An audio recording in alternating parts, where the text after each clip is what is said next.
everyone, this is going to be a short tutorial on how to draw braids. So on we go! I'm going to start with a simple braid and then we will move on into flowing, complicated movement of a braid. So for simple downward braid, you will make a zigzag line.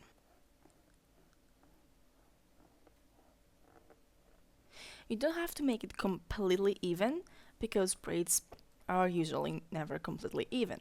If you find it difficult to keep this zigzag line straight, you can make first the shape of your braid, let's say it's this, and create the zigzag line inside your braids.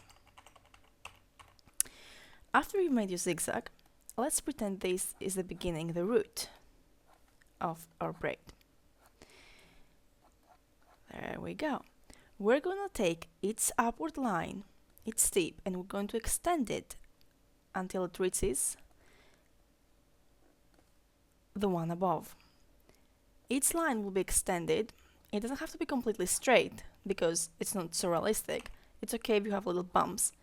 Its line will be extended to reach the middle part, or maybe not, a bit lower than the middle of the stitch above, the segment above. I call these stitches or segments. You're going to extend its line until it reaches a little lower than the center of the line above. You can do one side first and then the other. You can do it interchangeably, whatever floats your boat. You take the point and you extend it upwards. The reason I do it upwards is because I find it much easier for me to control the motion in the hand. When you reach the ending, let's reach the ending a little bit now. Let's pretend this is the ending, and you just draw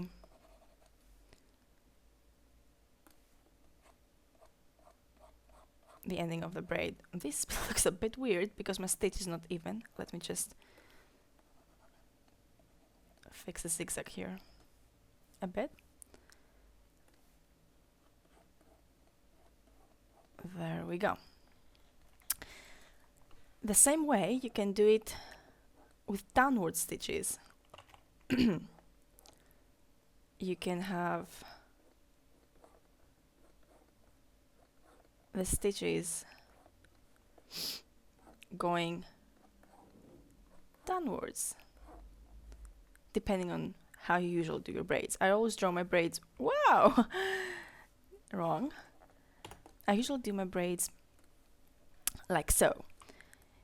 Now, this is just a basic step. I mean, you have drawn your braid, but it doesn't look pretty enough, does it? This is where the next step comes in. I'm gonna copy my layer so you can see the before and the after. I'm gonna work on this. What you will do is I will go in and that you will add depth to your lines. Where I usually like to add depth is where the stitches unite. Right on the edges of the zigzag.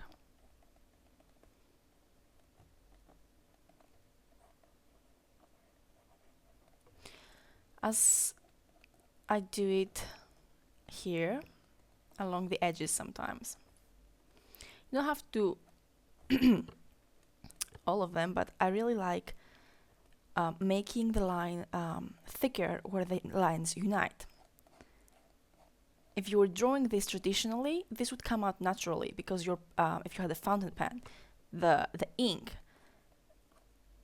would just be darker at this point because it would meet the other line. After you do this, where the line meets, just make it darker, like so. And then we will go in and we'll add details.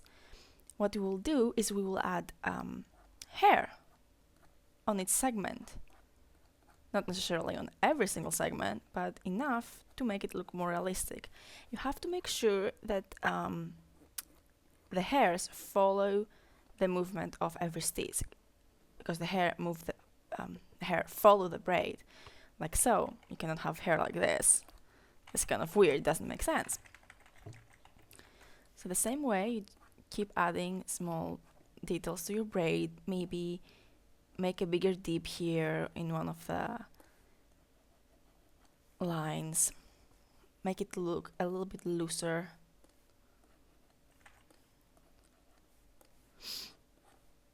And why not add a little bit of a few strands here and there. Not too many of them, because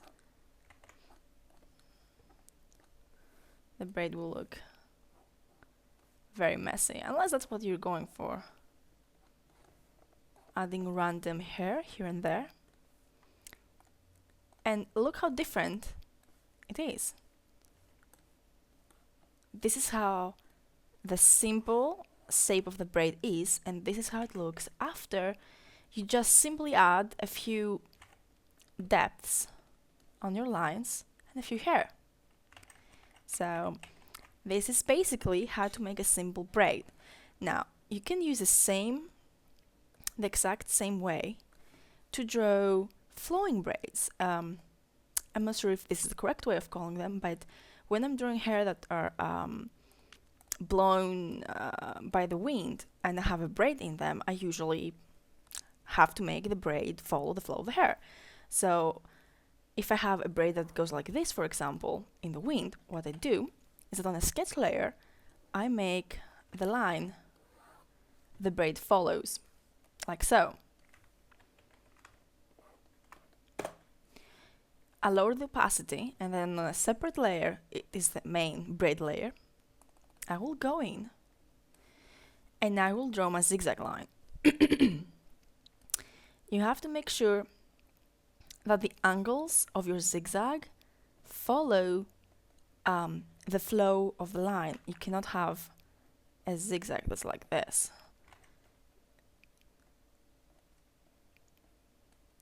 You go like so, and you just turn and angle your zigzag accordingly, and so on and so on.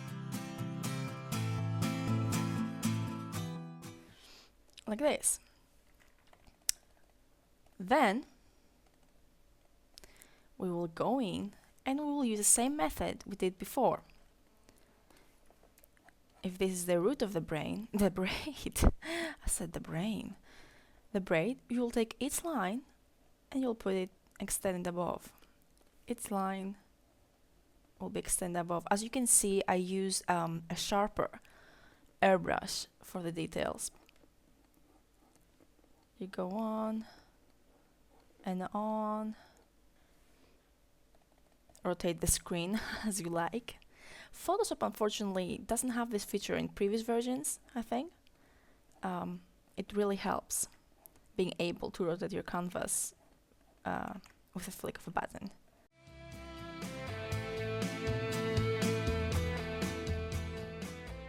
Alright, I'm not gonna go all the way down because it's a very, very big braid. I just made it for a very stupid reason. And again, here we have the basic shape of the braid, and like before, we will go in and we will add variety to our lines.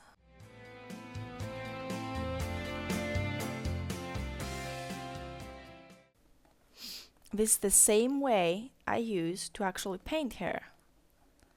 I'm doing this shape of the braid, and then I go in and color it. We can do a separate tutorial about that if you want. And so on and so on.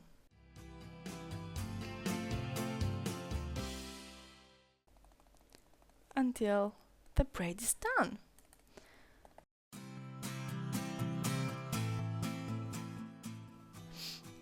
It is okay if the stitches are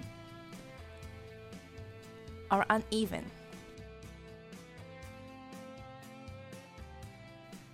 Of course, this is quite messy.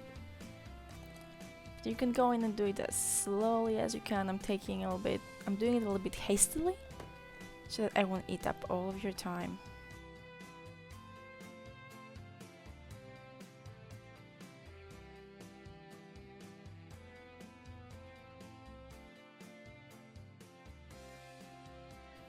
And for the ending, it's a bit stiff, I know.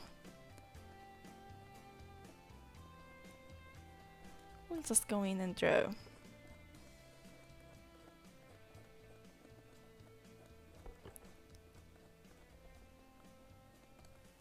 Ta-da! This is how we make a braid, a moving braid.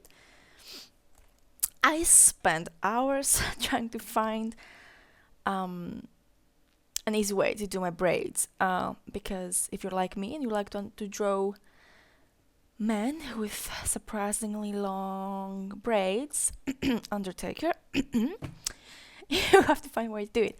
So this was my way. So basically, the most important thing is to have a skeleton as a preview on which later on you are going to draw your braid. So to recap, zigzag line, smaller, zigzag line. We take each line and we expand it until it reaches a bit lower than the middle of the line before.